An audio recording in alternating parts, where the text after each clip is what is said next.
The First World War was one of the deadliest conflicts in history. It left over 60 million individuals, civilians and soldiers included, departure from the earth, in a span of just 4 years. The war spanned from the Western fronts to Africa, Middle East, and Asia, acquiring the name the Great War due to its enormous scale. Many parties were involved as well, and the cause is not easy to break down. As someone said it best, for one to understand the cause of World War I, you'd have to go through many books because it's that complex.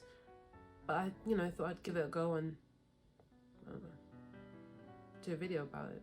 By 1914, Europe's 6 major powers were divided into 2 alliances that would form the warring sides in World War I.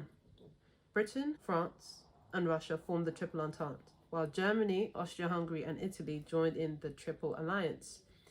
These alliances weren't the sole cause of World War I, as some historians, have contended, but they did play an important role in hastening Europe's rush to conflict. The division's foundation was formed when the states of Germany joined in 1871. So prior to 1871, Germany was a nation that comprised of more than 24 German-speaking kingdoms and duchies. Following the unification, their economy flourished. They had a rise in urbanization, a population explosion, and a massive industrialization surge by 1914. Germany was an industrial giant, second only to the United States. The unification of Germany fundamentally altered the delicate balance of powers in Europe. Apart from its conquering armies, Germany's population and industrial strength made it a destabilizing force. Mainly by existence, Germany was too big for comfort. In any balance of power system, the response of countries under threat is to combine forces. The Chancellor, Otto von Bismarck, understood this better than anyone, and so he devoted the rest of his political career managing and manipulating diplomatic relationships between European powers. A combination of France and Austria-Hungary, or France and Russia, posed the greatest threat. The Chancellor knew that if France was to ally itself with Austria-Hungary or Russia, Germany would be encircled.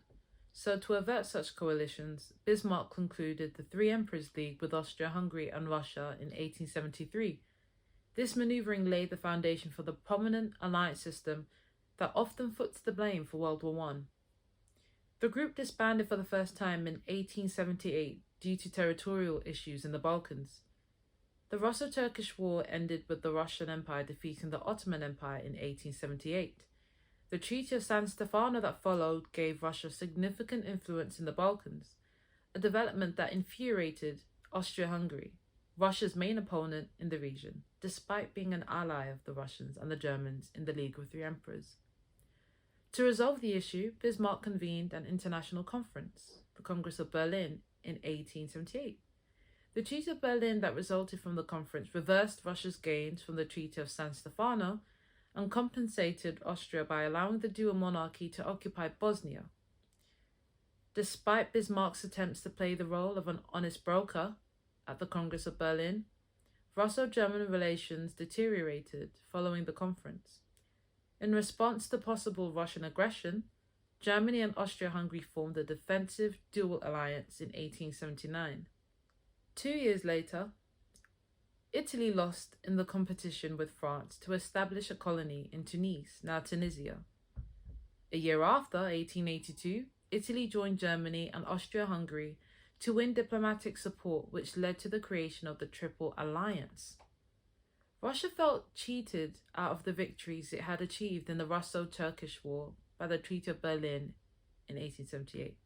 Nonetheless, Bismarck did not overlook St. Petersburg's crucial significance in European diplomacy. In 1881, the Three Emperors League was revived. The alliance was renewed 3 years later until it expired in 1887. The League expired due to the same reason it ended the first time: disputes in the Balkans between Russia and Austria-Hungary. Though, in 1887, to maintain a common understanding with Russia, Germany signed the Mutual Reassurance Treaty in 1887. Germany was able to sustain peace for almost 2 decades because of Bismarck's diplomatic tactics, but when Queen Victoria's grandson, Wilhelm II, came into power in 1888, the peace was shattered. The new Kaiser had grand ambitions for Germany. He wanted German prestige to have, in his words, their place in the sun. That is to be on par, if not greater than the great powers of Europe, in imperialism and militarism. Bismarck viewed these grand ambitions with concern. His interests had always been continental, not imperial. He felt they involved immeasurable risks for both Germany's foreign policy and its finances. He argued that the burden of obtaining, maintaining, building up, and defending such possessions would outweigh any potential benefit. The old Chancellor's limited worldview rankled with that of the newly crowned young Kaiser. So within 2 years, Wilhelm dismissed Bismarck from the Chancellorship. When the Kaiser dismissed Bismarck in 1890, the former Chancellor's system unravelled. After Wilhelm removed Bismarck from government, Russia asked Germany to renew the Reassurance Treaty, but Germany refused. And as a result, a Franco-Russian alliance quickly emerged. By 1894, France and Russia had concluded a full political and military alliance. Continental Europe was now divided between two armed camps: the Triple Alliance, Germany, Austria, and Italy, and the Dual Alliance, France and Russia. To accomplish his goal of Germany having their place in the sun, Wilhelm was to challenge the great powers of old. Thus, in 1898, Germany began to create a battle fleet. Germany wanted to ensure the defense and protection of their growing overseas expansion and establish themselves as a world power. Their arms program led to a shipbuilding arms race with Britain, which had the largest and most powerful navy at the time. In 1906, Britain launched HMS Dreadnought, the best armed and fastest battleship in the world at the time. The Germans followed suit and began building similar battleships. In 1908, when Germany built 4 ships compared to Britain's 2, Britain felt obliged to build as many or more ships to stay ahead, and now an all-out arms race ensued on building dreadnoughts. The race ended in 1912 when Germany began to shift their focus on their army, as they recognized their growing isolation amongst the great powers. Since Britain remained neutral and the other major countries had formed alliances, Germany attempted to diffuse tensions with Britain to lessen their isolation. But their efforts were in vain because the harm to their relationship with Britain was irrevocable. Even worse, their growing strength and pursuit of world power brought Britain to form a non-binding agreement with its traditional rivals, France in 1904 and Russia in 1907, forming the Triple Entente, an alliance Bismarck did not want to see exist. It did not stop there. The arms race was not just confined to the ocean. All the major European powers began increasing military expenditure. As well as increasing their military expenditure, they began making plans in the eventuality that war broke out. Between 1911 and 1914, France established Plan 17, a military strategy that planned for the invasion of Germany before they could mobilize their reserve army. Britain founded the British Expeditionary Force, BEF, in 1906. This small force of highly trained soldiers was among the best in Europe. Germany developed the Schlieffen Plan in 1905, a strategy to defeat France before turning its attention to Russia. By doing so, Germany avoids a two-front war. Russia introduced conscription and built up the size of its army throughout the 1900s. It was the fastest growing army in Europe. So while the great power alliances hardened across Europe, there was growing tension in the Balkans. Relations between Austria-Hungary and neighbouring Serbia had been tense in the years before 1914.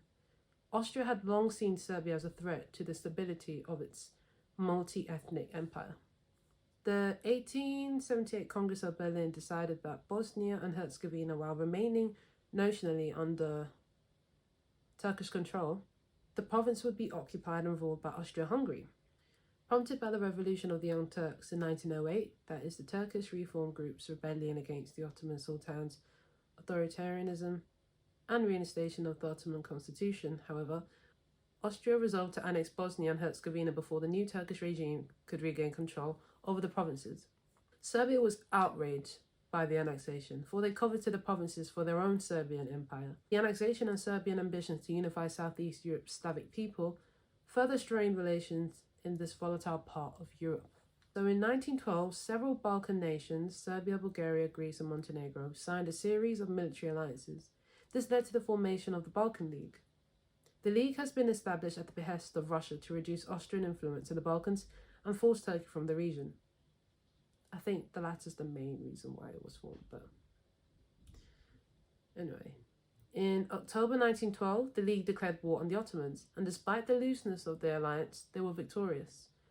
The Ottomans lost almost all its remaining European territory. Not long after the League's victory, a quarrel happened. Bulgaria was dissatisfied with their share of the spoils, specifically Macedonia. They felt that they had not gained the territory it was owed, and so they launched a surprise attack on its former Balkan League allies in June 1914, a month after the First Balkan War ended. The war did not last long. In just over a month, Bulgaria was defeated. The main beneficiaries were the Serbians, who gained control of Kosovo and portions of Macedonia and Albania, nearly doubling the size of their country. Serbia's territorial gains had two significant outcomes, both of which contributed to the outbreak of World War I. The first was that it threatened the stability of Austria-Hungary. The Habsburg Empire had already surrendered significant territory to the Italians and the Russians in the 1870s. The developments in the Balkans in 1912 and 13 seemed to hint even more losses. Serbian expansion also brought about a strong rise in nationalism. Several Serbian nationalist groups were formed in the early 1900s and flourished over the next decade. Groups such as People's Defense, Black Hand, and Young Bosnia were formed between 1908 and 1911 to expel the Austro-Hungarians from the Balkans and establish a single Slavic nation under the name Greater Serbia. Most of their activities involved political agitation or the production of anti-Austrian propaganda, but some volunteers trained for and plotted acts of, such as the case of the Black Hand, alternatively unification, or the heir presumptive to the Austrian throne, Franz Ferdinand, was scheduled to visit Sarajevo in June 1914. And when the Black Hand learned of Ferdinand's visit, they formed a plot to... The members of the Young Bosnians were recruited, trained, and equipped with ammunition by the Black Hand. The members were Gavrilo Princip, Nedeljko Kubrinovic, and Trifko Grabic. A fourth man, Danilo Ilic, had joined the group too, and on his own initiative recruited three others: Vaso Kubrilovic, Voječko Popovic, and Mohamed Mehbesic, a Bosnian Muslim, added to give the group a less pan-Serbian appearance. On the 28th of June, the Inspector General of the Austro-Hungarian Army, Archduke Ferdinand, was visiting Bosnia to oversee military manoeuvres. Ferdinand and his entourage left the army camp and headed for the city hall for a reception hosted by Sarajevo's mayor. Ferdinand and his wife, Sophie, were in the third car of a motorcade travelling through Sarajevo to the town hall. 7 young Bosnians were positioned along the route, and on the way to the town hall, the first assassination attempt occurred. The attempt was unsuccessful. Nedeljko Kubrinovic hurled his bomb at the car carrying the Archduke and his wife, only to watch it bounce off the folded-up roof and roll underneath the wrong vehicle. The subsequent explosion wounded 2 army officers and several bystanders, but left Ferdinand and Sophie unharmed. The assassins did not give up, however. Upon finishing the event at the city hall, instead of fleeing Sarajevo, Ferdinand insisted on visiting the wounded officers in the hospital. The motorcade took a wrong turn, and as the car attempted to reverse, Gavrilo Princip took advantage of this opportunity and fired 2 shots at the Archduke from point-blank range, striking him once and striking Sophie. The shots were fatal. On the 28th of June 1914, around 11:30 a.m., Archduke Ferdinand and his wife were pronounced dead, just hours after narrowly escaping death. The murders brought Austro-Serbian tensions to a head. Serbia had been fomenting trouble for Austria for years, and the double murders was the last straw. So, suspecting Serbian backing for the assassination, the chief of the Austro-Hungarian General Staff, Franz Conrad von Horsendorf, and Foreign Minister Leopold von Berchtold saw the crime as an opportunity to put an end to Serbia's nationalistic ambitions and power once and for all. As early as 1888, German Chancellor Otto von Bismarck had predicted that, quote, some damned foolish thing in the Balkans could initiate a widespread European conflict. The Balkans was contended by the great powers for their own individual reasons, and is the reason the Three Emperors League collapsed. So Bismarck, witnessing the tensions over the Balkan Peninsula, predicted this. Though, take this with a grain of salt, because there is no concrete evidence of Bismarck making this statement. Still interesting, nevertheless. The assassination of the Archduke marked the beginning of a period between the 29th of June and the 1st of August, a period referred to as the July Crisis. In this period, more specifically, the 2 weeks from the 5th to the 19th of July, the Austrian government developed its response to Franz Ferdinand's murder. At a flurry of meetings, Austro-Hungarian and German diplomats discussed what might eventuate if Vienna was to take punitive action against Serbia. At the top of their list was how Russia might respond in the event of war against Serbia. On the 5th of July, a week after Ferdinand's assassination, Kaiser Wilhelm II promised Germany's and what historians call the blank check, Germany's faithful support in whatever action it chose to take towards Serbia in reprisal, even if grave European complications ensued. Germany slipped up here. Apparently the promise was given without serious consideration and in the belief that it would not be called upon. But some say Germany felt that war could help them in imperialism and prestige. Whatever the case, they should have been more cautious. After the conclusion of this agreement, Wilhelm and several Austrian politicians went on holiday, a deliberate ploy to suggest their disinterest in the matter. On the 7th of July, the Council of Joint Ministers debated Austria-Hungary's course of action.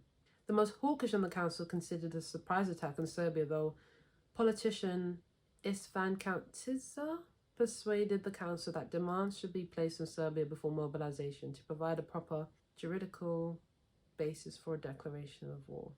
So in ministerial meetings on the 15th and the 19th of July, a deliberately provocative ultimatum was drafted in words that supposedly excluded the possibility of acceptance by Serbia. Thus, on the 23rd of July 1914, around 6 o'clock in the evening, the ambassador of the Austro-Hungarian Empire to Serbia, Baron Giza von Glizingen, issued an ultimatum to Lazar Pachu, Serbia's finance minister, demanding an answer within 24 hours. The ultimatum consisted of 10 demands, though the most significant ones were that Serbia collaborate with Austro-Hungarian officials in suppressing subversive movements, point 5, assuming they're referring to organisations like the Black Hand, and allow Austro-Hungarian delegates, law enforcement officers, to take part in the investigation and hunt down and persecute the ringleaders on Serbian land, point 6.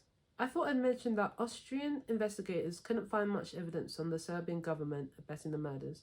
I don't know, but they found that the three young Bosnians, that is Princip, Kavinovic and Grabec, were directly and indirectly supported by the major of the Serbian army, Voja Tankosic, who was a member of the Black Hand. In addition, they found out that all the members of Malta Bosnia were Austro-Hungarian citizens, not Serbians, so they can only go off circumstantial evidence to support their pretext of the Serbian government's involvement in the assassination. Nevertheless, on receiving the ultimatum, Serbia immediately sought counsel from Russia, but Russia refused to aid them. Russia's military was not prepared for war, and Austria had repeatedly promised Russia they had nothing planned against Serbia, so the harsh ultimatum didn't do much to antagonize the Russian foreign minister, Sergei Sazonov. Russia gave moral support, however, and advised Serbia to just accede to the terms of the ultimatum and hope international opinion would force the Austrians to change their mind. So the next day, on the 24th of July, British Foreign Secretary Sir Edward Grey suggested a mediation conference between the disinterested powers, Britain, Germany, France and Italy, to resolve the tension between Russia and Austria. Germany gave the impression they weren't interested, but they were.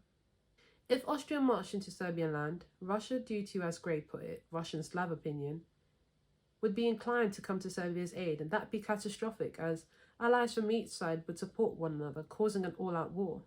The conference was rejected by both Berlin and Vienna, so that didn't happen. Back to the ultimatum. Serbia took the advice of their fellow Slavs and worked out a compromise, so on the 25th of July, just before the 6 p.m. deadline, Serbia delivered their answer to the Austro-Hungarians. Serbia responded by accepting most terms. It's debated whether Serbia accepted all the terms except point 6 or rejected all. I say the former, but what's your opinion? On the 26th of July, as things grew worse, Grey once more suggested mediation but was unsuccessful. Germany, Austria, Russia, and France refused. Germany viewed the matter be settled exclusively between Austria and Serbia. Austria made up its mind already. Russia and France opted for direct talks with Vienna and Belgrade instead. Surprisingly, Wilhelm was on the same page as Grey. On the 26th of July, after reading Serbia's reply, he felt that there was no justification for war anymore because Serbia agreed to most demands and offered room for negotiation. How can you justify war when your adversary is willing to compromise? So, the Kaiser instructed the German Foreign Office to tell Austria-Hungary to put the Serbian pursuit to a halt and obtain satisfaction by occupying Belgrade, which the Serbian government had abandoned. Wilhelm also stated that because the Serbs were Orientals and therefore liars, fakers, and masters of evasion, an occupation of Belgrade would guarantee that Serbia would carry out their promises. The Kaiser's change of mind was not well received by the military or the diplomatic service. They objected the Kaiser's peace offering and continued the pursuit of war, and apparently the Kaiser staff even went as far as to threaten the Kaiser with replacing him with his hawkish son, Crown Prince Wilhelm, if he continued to work for peace. So after some cajoling from his advisors, the Austro-Hungarian Emperor Franz Joseph declared war on Serbia on the 28th of July, exactly 1 month after the assassination of his nephew. The next day at 1 a.m., Austria-Hungary began to bombard Belgrade. Russia responded to Austria-Hungary's declaration of war by announcing its partial mobilization on the 28th of July. On the 25th of July, Russia issued orders for mobilization in 4 of its districts: Odessa, Moscow, Kazan, and Kyiv, which bordered directly on Austria, but to refrain from mobilizing the districts of Warsaw, Vilna, and St. Petersburg to avoid alarming Germany. The mobilization was done to deter Austria-Hungary from war and preserve Russia's dignity. Russia has been bullied repeatedly by Germany since their devastating defeat in the Russo-Japanese War in 1905, and has been yielding to Germany's arrogant diplomacy ever since. For instance, during the Bosnian crisis, they reluctantly accepted the Austro-Hungarian annexation of Serbia's Irredenta just to avoid war with Austria-Hungary and Germany. Hesitation was no longer appropriate. The German generals Helmut von Moltke and Erich von Falken wanted to use Russia's partial mobilization as justification for war. But the German Chancellor Bethmann Hollweg insisted Germany hold off until Russia orders full mobilization. That way, Russia can be held responsible for the Schmozel, chaos, and, according to their logic, guarantee British neutrality in the event of war against France and Russia. Fortunately for them, that day came 2 days later. Under strong pressure from his staff, again, the leaders and their eagerness for conflict, the Tsar announced Russia's full mobilization, so all 6 military districts in western Russia were mobilized. Nicholas wanted neither to abandon Serbia to the ultimatum of Austria-Hungary nor to provoke a general war. In a series of letters exchanged with Wilhelm, the so-called Willy-Niki correspondence, the two proclaimed their desire for peace, and each attempted to get the other to back down. Nicholas desired that Russia's mobilization be only against the Austro-Hungarian border, in the hopes of preventing war with Germany. But his advisors cautioned against partial mobilization because they thought Germany's stance to be dubious. Russian Foreign Minister Sergei Sazonov believed Germany was responsible for the dual monarchies intransigent. So if Russia were to go to war with Austria, what are the chances Germany would keep out of it? Russia's full mobilization was excellent news for Germany, and especially the generals. The full mobilization allowed them to portray the war as being forced upon them by Russia. So on the night of the 31st of July, Germany demanded Russia to demobilize its army within 12 hours, that is noon, the next day, or they would begin their own mobilization. They also issued an ultimatum to France, requiring them to promise neutrality in the event of war between Russia and Germany. They were given 18 hours to respond, that is until 1 o'clock the next day. By 4 p.m., Russia had yet to reply to the German ultimatum that expired at noon. At a meeting with the Chancellor, Hollweg, and General Falcon, Kaiser Wilhelm agreed to sign the mobilization orders. At 7 p.m., Germany declared war on Russia. France authorized mobilization the same hour Germany mobilized in response to the ultimatum and reports of German troops invading neutral Luxembourg and Belgium. The Schlieffen Plan required Germany to launch an attack on France through the poorly defended Low Countries. Luxembourg's railway hub was vast, branching out into both Belgium and France. Their railways ensured fast troop movement, which was essential to execute the Schlieffen Plan. Attacking from Belgium put the army on a broad, less defensive front, as opposed to the Franco-German border, which was heavily fortified. So attacking via Belgium enabled a quick victory. Returning to Luxembourg, one unit went ahead and captured the railway station of Travers on the evening of the 1st of August. A station with a railway that connected Germany to France. But the main invasion started in the morning of the 2nd of August, when they took control of the country. So I think it was the incident in the Travers that that made France want to mobilize. On the evening of the 2nd of August, Germany delivered an ultimatum to Belgium demanding its troops to be allowed to pass through their territory. Belgium delivered their reply the next day, and predictably, they refused. Accepting the ultimatum would make them complicit in Germany's attack on France, and partially responsible for the violation of its own treaty, a treaty in which the great powers signed in 1839 to guarantee their neutrality and independence. Moving ahead with their plan, on the afternoon of the 3rd of August, Germany declares war on France. Hours later, France declares war on Germany and prepares its troops to move into the provinces of Alsace and Lorraine, provinces they ceded to Germany in 1871 after the Franco-German War. Since Belgium refused, Germany chose to occupy by force. On the 4th of August at 8:02 a.m., the first German troops crossed the Belgian frontier and begin the invasion on Belgium. The German 1st, 2nd, and 3rd armies were in the process of aligning themselves on the right wing of the German lines, poised to move into Belgium. The 2nd Army, commanded by Bülow, oversaw capturing the city of Liège, a city that was considered the most heavily fortified area in Europe.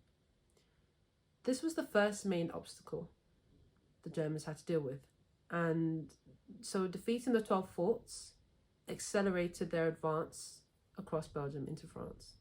The Battle of Liège marks the first land battle in World War I. Bülow's 2nd Army, numbering 320,000 men, began its attack on Liège and its 35,000 garrison troops on the 5th of August. Despite being outmanned, Belgium put up a hard fight. By the end of the day, on the 5th of August, 12 of Liège's forts remained in Belgian hands. Liège eventually fell to the Germans 11 days later, after Germany introduced powerful weapons like the 17-inch howitzer, Big Bertha, on the 12th of August. They were the world's largest cannon at the time.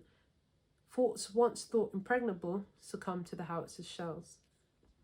Fort Lansin, one of the last forts to suffer German bombardment, and the only fort that did not surrender, was obliterated in a magazine explosion, and the commander of the Liège forts, General Gerard Mathieu Leman, was knocked senseless by the final bombardment. He was found by Corps Commander General Otto von Emich and his comrade Erich Ludendorff. He was taken prisoner. Leman later wrote to the Belgian King Albert I from Germany, "I would gladly have given my life, but death would not have me." The last two forts surrendered on the 16th of August, which ironically was the day after Russia was ready for war, its mobilization taking 15 days and not 6 weeks, as Germany predicted. By the morning of the 17th of August, the 1st, 2nd, and 3rd Army were free to resume their advance to the French frontier. The Belgians withdrew northward to the entrenched camp of Antwerp from the 18th to the 20th of August. On the 20th of August, the German 1st Army entered Brussels, while the 2nd Army appeared before Namur, the one remaining fortress barring the Meuse route into France. The siege lasted 11 days, 9 days more than Germany anticipated. Although Belgium was unable to defeat Germany, They managed to slow their advance to such an extent the timetables of the invasion had to be rewritten from scratch. The British Expeditionary Force arrived in time as well, further delaying the conquest of Belgium and entry into France. Fearful of Belgian guerrilla fighters or francs-tireurs, free shooters, German troops took a hard line against Belgium. Germany began its atrocities against the innocent the moment they crossed the frontier. The R word, pillage, murder.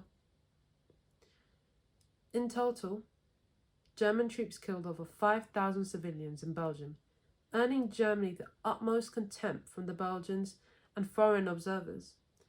The steadfast Belgian resistance, meanwhile, at Liège and elsewhere during the German advance, would earn Belgium and its valiant king the world's respect and provide a shining example to the other Allied nations.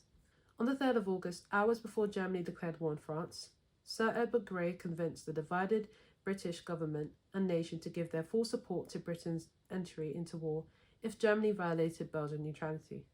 The next day, at 11 a.m, official news of Germany's invasion of Belgium reached Brussels, and King Albert I made a concerted appeal for help to France and Britain as guarantors of Belgium's neutrality. Britain reacted by sending an ultimatum to Germany, demanding them to withdraw its troops from Belgium. They were to reply by 11 p.m, midnight, Berlin time. That same day, the British ambassador to Berlin, Sir Edward Goschen, received instructions to ask the Berlin government once more for a promise of Belgian neutrality. Goschen had an interview with the German Chancellor and reported Hollweg's attitude to Sir Edward Grey. Hollweg was shocked that Britain could go to war with a country that always desired its friendship.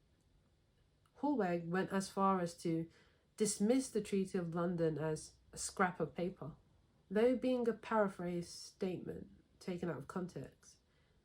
The phrase served as the basis for the famous slogan that became central to pro-British propaganda. The deadline for the ultimatum expired, and so, at 11 p.m. on the 4th of August, Britain declared war on Germany.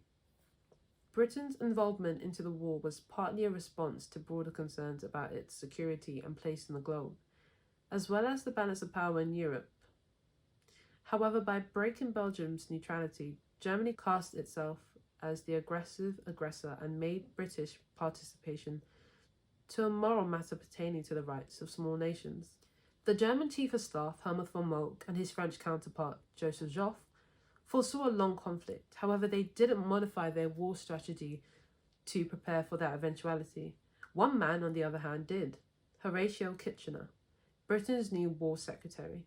Kitchener believed that the war would be a long one and acted on his conviction, insisting from the beginning of the war, against considerable opposition, on the need to build up Britain's armed forces. Therefore, on the 7th of August 1914, Kitchener appealed for 100,000 volunteers aged between 19 and 30 to reinforce the regular army. Posters were published in newspapers and pasted on walls in prominent places, and the response to the present grave national emergency was dramatic. In less than 3 weeks, Kitchener had his men. The initial clashes between the French and German armies along the Franco-German and Franco-Belgian borders are collectively known as the Battle of Frontiers. The group of engagements, Battle of Lorraine to Battle of Marne, was to be the largest battle of the war, and was perhaps the largest battle in human history up to that time, given the fact that a total of more than 2 million troops were involved.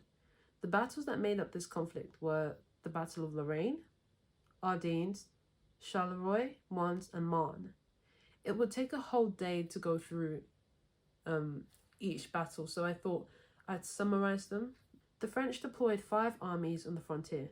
Plan 17 assumed that the German army would follow a predictable path through Alsace and Lorraine, and therefore deployed most of the French army northeast towards Alsace and Lorraine, provinces to be captured according to their Plan 17. The French First Army entered Alsace on the 7th of August and captured Mulhouse on the 8th of August. However, their victory was short-lived as Germany counterattacked and reclaimed the town 2 days later on the 10th of August. On the 14th of August, France entered the city of Lorraine with their 1st and 2nd armies. The First Army was led by General Auguste Duval. He was to take the well-defended town of Sarajevo, while the Second Army was led by General Noel de Casno. He had the task of taking Mohange, which too was a highly defended town. Crown Prince Rupert would prepare his defences to hold back the French. He commanded the German 6th and 7th Army. Germany held off the French attack, and the strategy they used to hold them off was smart. The French attacked aggressively, and they used their aggression to their advantage as, while they were retreating, the French followed the German armies to their highly defended area. The French came under intense fire and heavy artillery, and also shrewd Rupert used the French perilous situation to a counterattack on the 20th of August. Prince Wilhelm also gave the order for his Fifth Army to counterattack, but the strategic outcome of these impromptu German offensives was to force the French back onto a fortified barrier that strengthened and restored their ability to resist, thus enabling the French to quickly send troops to reinforce their left flank, a redistribution of power that would have a significant impact on the outcome of the Battle of Marne. By the 22nd of August, the French First and Second Army were back in French territory. This abortive French offensive had an indirect effect on the German plan, for when the French attack in Lorraine developed, Moltke was tempted to momentarily postpone the right-wing sweep and instead to seek a victory in Lorraine. This fleeting impulse led him to divert the 6 newly formed Ersatz, German for replacement, divisions to Lorraine, a division that had been intended to increase the weight of his right wing. This was the first of several impromptu decisions by Moltke that were to fatally impair the execution of the Schlieffen Plan. While the campaign in Lorraine was taking place, more decisive events were occurring to the northwest. The French mistakenly believed that the German thrust through Belgium was a diversionary attack. However, the German attack in Liège had awakened Joffre to the reality of a German advance through Belgium, not Alsace and Lorraine, and though he was aware of the advance through Belgium, he was unaware of the strength and the breadth of the sweep. In preparing a counterattack against the German advance through Belgium, Joffre envisaged a pincer movement, with the French Third and Fourth Armies on the right and the Fifth, supported by the BEF, on the left, to trap the Germans in the Meuse Ardennes area south of Liège. This plan resulted in the Battle of Ardennes, Charleroi and Mons. The main problem of this new French plan was that the Germans had deployed around 50% more troops than the French had predicted. On the 20th of August, Joffre authorised an invasion for the next day. It entailed invading the Germans in the Ardennes, the right side of his plan. 2 sets of armies joined the battles on each side. On the French side was General Pierre Ruffy's Third Army and General Ferdinand Delange de Cary's Fourth Army. They fought the German Fourth Army, led by Duke Albert, and the Fifth Army, led by the Kaiser's son, Prince Wilhelm. 2 German armies that formed the centre of the German Schlieffen Plan advanced into France. The French attacked on the 21st of August. The weather was poor. Heavy fog fell onto the forest, causing them to fumble around. Plus, they believed the Germans were travelling with a small force, when in truth, they were heavily outnumbered. In fact, both the French and Germans were unaware of the size of the army, so the first day was filled with small skirmishes. On the 22nd of August, the French attacked again, and despite their bravery, were mowed down by the efficient German machine gun fire and heavy artillery.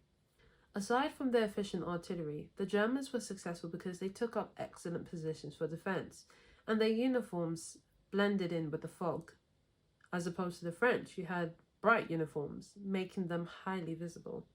Bright uniforms are a thing of the past. They were worn so that soldiers could be recognised by their comrades in the midst of smoke on the battlefields.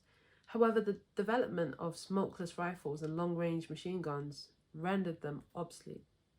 On the 23rd of August, the French began a disorderly retreat, allowing the Germans to pursue the French Third Army to Verdun and the Fourth Army to Sedan and Stenay. The French withdrawal was handled badly, and as a result, the Germans were able to continue their advance into France.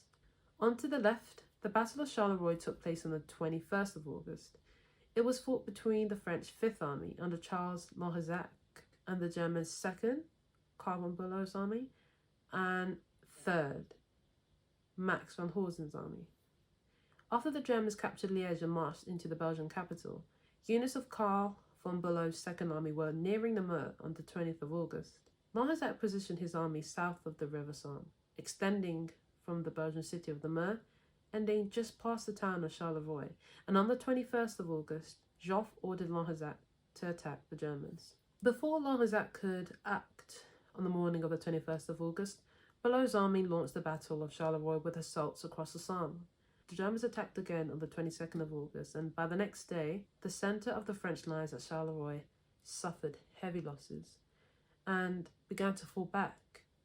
The French corps west of Charleroi held its position, as did the corps in the Far East, though once news of the fall of the Meuse reached him and the presence of Horsen's Third Army on his exposed right flank near Dinant on the Meuse, Langezac ordered a general retreat of his forces on the night of the 23rd of August. The 22nd of August was the deadliest day in all of the French's military history. 27,000 French soldiers' souls left the earth in less than 24 hours. Langezac's decision to withdraw probably saved the French army from destruction.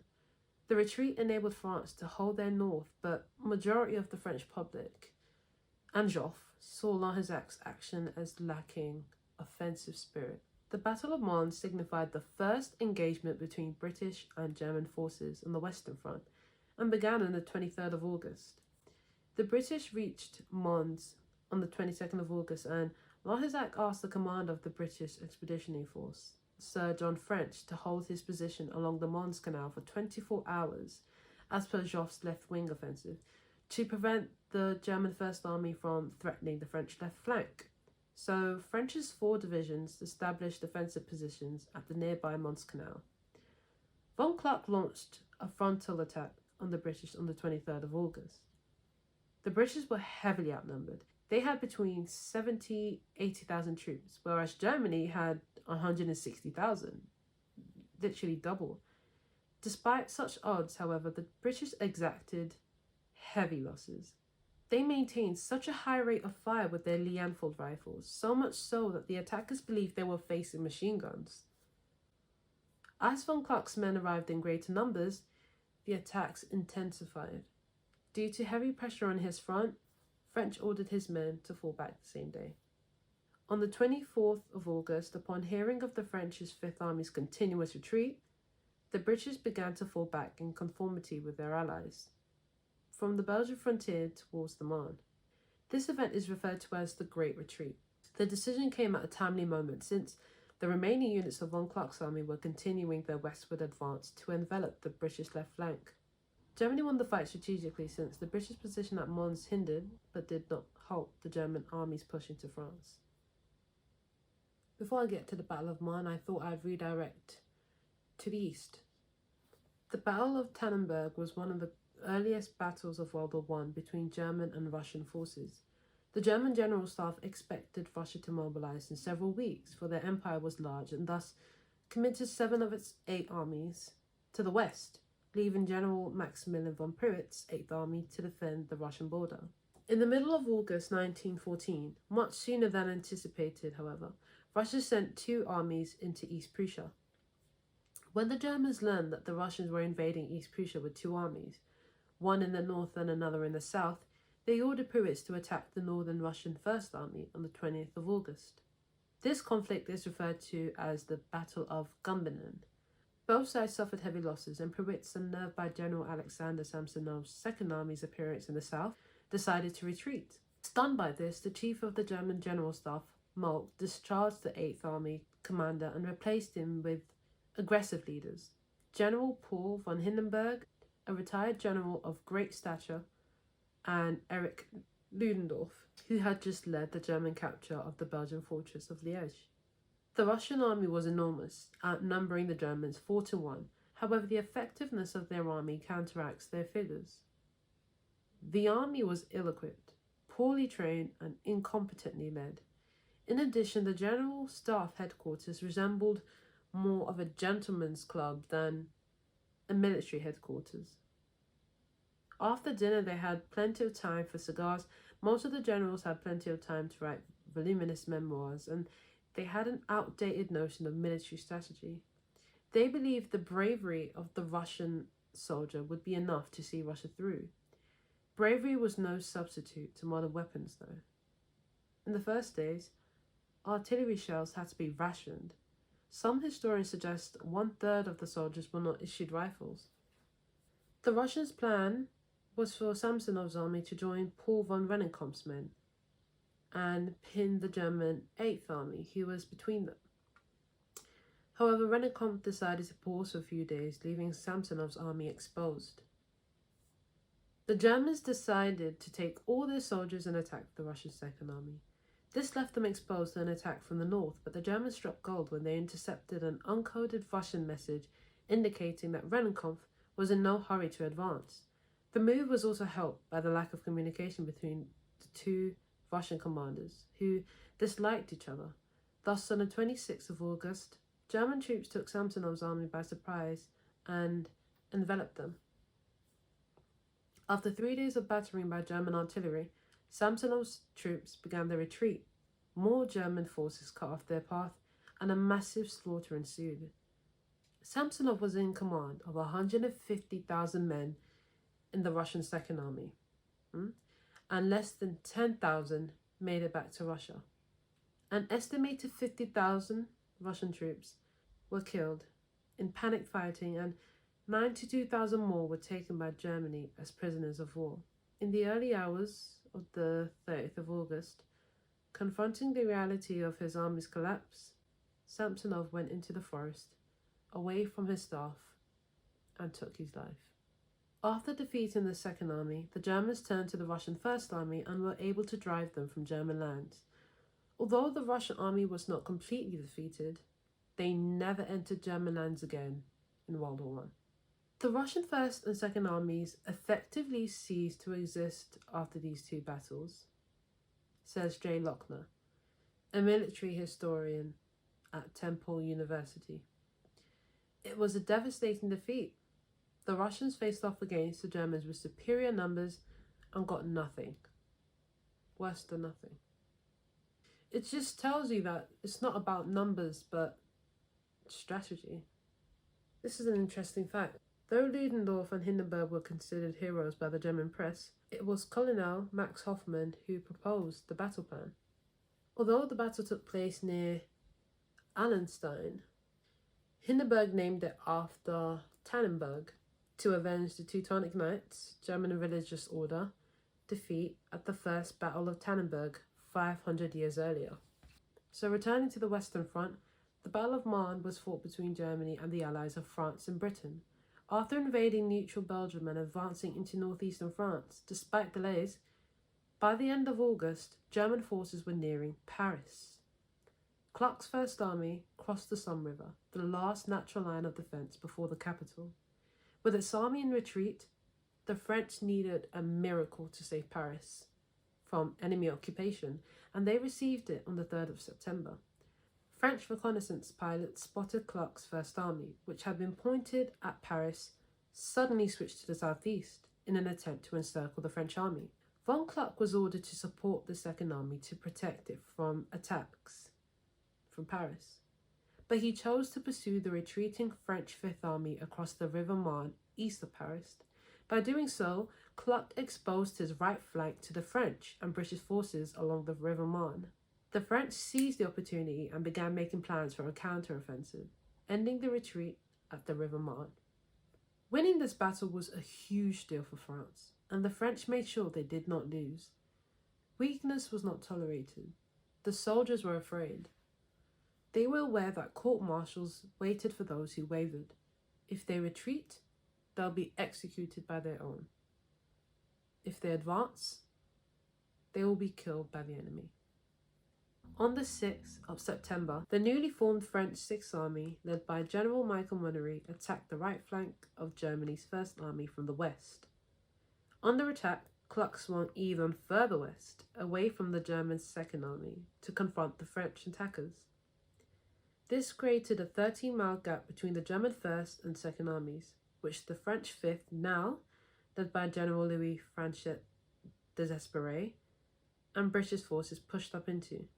Clark's army nearly defeated the French Sixth when, in the nick of time, the French received 6,000 reinforcements from Paris, brought to the front via 630 taxicabs, the first automotive transport of troops during the war in history. By the 9th of September, it was clear that the French had stopped the German offensive.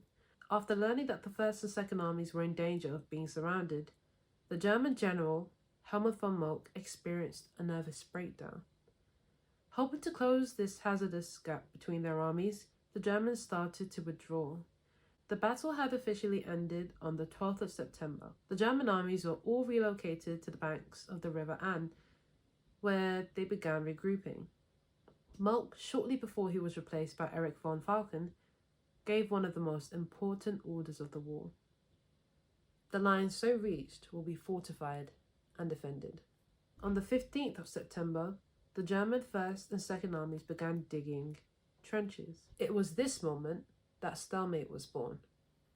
The trenches were meant to be a temporary measure against French retaliation. Instead, gone were the days of open warfare. Both sides remained in these underground layers until the end of the war. The Battle of Marne was considered a major victory for the Allies and marked the end of the Schlieffen Plan. It ended German hopes for a quick victory in the West and condemned them to a two-front war. Moltke weakened the right wing by subtracting 11 divisions. Instead of wheeling inward north of Paris, Clark wheeled southwest of the city. Further, the German command lost touch with the advancing armies and movements at the front became disjointed. Had the former three instances not happened, the outcome probably would have been different, and Moltke probably would have held his position as the chief of the German General Staff. In the end, the Battle of Frontiers was a brutal conflict. Casualties, both those killed and wounded, for the French forces are roughly estimated around 329,000 men. Casualties for the Germans are estimated to be roughly 305,000. The British lost nearly 30,000. On the 19th of October, 1914, near the Belgian city of Ypres, Allied and German forces began the first of what would be 3 battles to control the city. After the German advance to Belgium and eastern France was curtailed by a decisive Allied victory in the Battle of Marne, the so-called race to the sea began. Each army attempted to outflank the other on their way northwards, and hastily constructing trench fortifications as they went.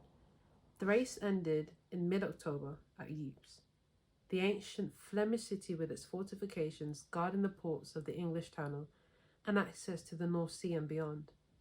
After the Germans captured the Belgian city of Antep early in October, Antep's remaining Belgian forces, along with troops of the British Expeditionary Force, withdrew to Ypres. They arrived at the city between the 8th of October and the 19th to reinforce Belgian and French defences there.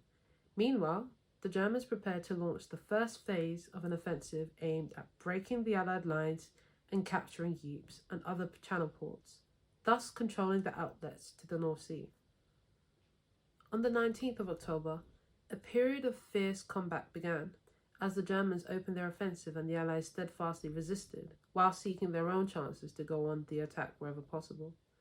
Fighting continued, with heavy losses on both sides, until the 22nd of November, when the arrival of winter weather forced the battle to a halt. Neither achieved significant breakthroughs, leading to an indecisive win. Both sides suffered appalling casualties. Allied losses included 54,000 British soldiers, 50,000 French soldiers, and 20,000 Belgian soldiers, either killed or wounded or missing. German casualties numbered more than 130,000. This battle witnessed the destruction of the highly experienced and trained British regular army.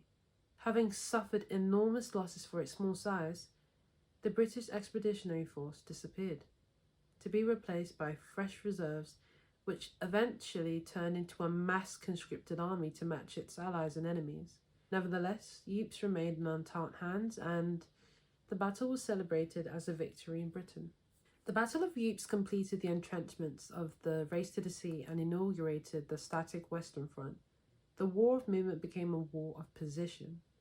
The Germans, determined to hold on to the regions they've conquered, began to dig a network of fortifications, working hard to make them livable. The British dug in too. They prepared to hold the front in Flanders, which is now at a stalemate. The French High Command refuses to condone the troops into installing themselves in the trenches organised for defence. The Germans must be driven out of the French provinces they're occupying. What is now a line of trenches 430 miles long, stretching from the North Sea to the Swiss border. Early trenches were little more than foxholes or ditches intended to provide a measure of protection during short battles. As the stalemate continued, however, it became obvious that a more elaborate system was needed. Trenches were dug in zigzag patterns to prevent an enfilade or sweeping fire, so if an enemy entered the trench, they could not fire straight down the line. A typical trench system included a line of 3 trenches: the front line, also called the outpost or the fire line, the support trench, where troops would retreat if the front line came under attack, and the reserve trench, where soldiers would prepare for a counterattack if the front line trench was captured by the enemy. All were built parallel to one another and anywhere from 100 to 400 yards apart. The space between the enemy line was known as no man's land. The space varied but averaged about 250 yards. Each of the main lines of trenches were connected to each other and to the rear by a series of communication trenches that were dug roughly perpendicular to them. Food, ammunition, fresh troops, mail, and orders were delivered through these trenches.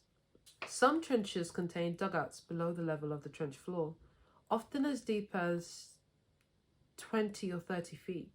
These were dug into the side of the trenches. Most of these underground rooms were little more than crude cellars used when the men needed protection, but some, especially those farther back from the front, were used for rest, offering more conveniences such as beds, furniture, and stoves. Soldiers on both the Allied and German sides faced similar challenges. The trenches were muddy and uncomfortable, and the constant exposure to wetness caused trench foot, a painful condition in which dead tissue spread across one or both feet, sometimes requiring amputation. Trench mouth, a type of gum infection, was also problematic, and is thought to be associated with the stress of non-stop bombardment. As they were often effectively trapped in the trenches for long periods of time under nearly constant bombardment, many soldiers suffered from shell shock, the debilitating mental illness known today as post-traumatic stress disorder, PTSD. The German dugouts were generally more sophisticated. One such dugout captured in the Somme Valley in 1916 was found to have toilets, electricity, ventilation, and even wallpaper. The French and the British trenches were considered the worst in design and comfort. This can be attributed to the mindsets and geography of each side. When the Germans were repulsed at the Battle of Marne, they recognised that their original war aims could not be achieved in the short term. To hold on to the land they've gained, they withdrew to a defensible ground. They decided to entrench, settling in for a lengthy stay. They took favourable ground for its defences, often occupying the high ground, which drained better, and because they sat high above the water table, they were able to dig deep and construct permanent, livable trenches. The Allies, on the other hand, especially the French, were intent on driving the German invaders from their territory. They could not simply defend. The Allied command viewed the trenches as a temporary measure, and so they did not put much effort in consolidating their position or even making it a bit more comfortable for the troops. The French High Command believed that making the trenches too comfortable would reduce the fighting spirit and make soldiers less eager to charge. Since the Germans had taken the high ground, the Allies had to face the enemy off against whatever ground was available, and that often was the low ground. The low ground had a higher water table. This made their trenches more difficult to dig in and maintain, as they were susceptible to flooding. They were often in waterlogged and muddy conditions. If they dug too deep, trenches would become a muddy quagmire. With the Germans occupying the high ground, the Allied trenches were often subjected to more intense shelling and attacks from the Germans, leading to greater destruction and a higher level of discomfort for the soldiers living in them. One of the mythic events of World War I occurred in the winter of 1914. Amid war and fighting, soldiers along the British and German lines around Ypres, Belgium, stopped fighting in an unofficial ceasefire on Christmas Day. The event came to be called the Christmas Truce. As the 25th December approached, the constant soaking rain gave way to frost, and the battlefields of Flanders were blanketed with a light dusting of snow. The Kaiser contributed to the holiday atmosphere when he sent Tannenbaums, that is Christmas trees, to the front to bolster morale. On the 23rd of December, German soldiers began placing the trees outside their trenches. Alongside the Christmas trees, late on Christmas Eve, the Germans lit candles along the trenches and sang carols such as Silent Night in German. Voices from the Allied lines responded with Christmas carols of their own, leading to both sides reaching out to communicate. Both sides returned to their trenches later that day, and in the following morning, Christmas was celebrated in full.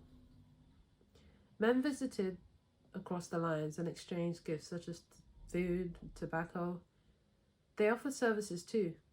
One German infantryman described how a British soldier set up a makeshift barbershop, charging Germans a few cigarettes each for a haircut. Games of football were organised too, though these tended to be mass kickabouts rather than formal matches. Amid the music and sports, both sides frequently joined together for large Christmas dinners as well.